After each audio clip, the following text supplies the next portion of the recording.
everything apart to see how it worked. Oh, I used to take watches apart. I put them back. Most of them I put back together, but no, I enjoyed actually Yeah. meddling with my toys. Everything was modified and taken apart. Yeah. Yeah.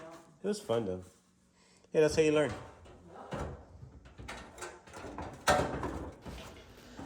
All right, so the front part on this dryer, you want to get everything pretty much push up and then push back down. Basically, you want to slide it up and then just let it drop back down, and that's it.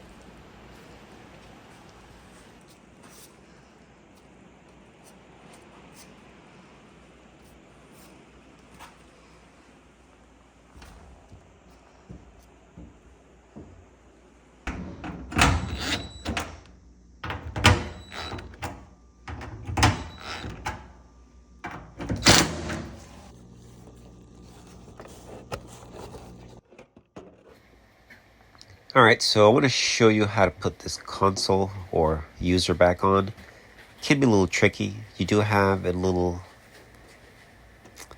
see that shiny screw and then the loop. You want to put it over it and then pull to the left, securing it. There you go. And then you're going to have your 2/4 inch screws. Now, I will be taking this back off. We do have to put the cover on, but I wanted to use this to show you because it's tricky once the cover is on.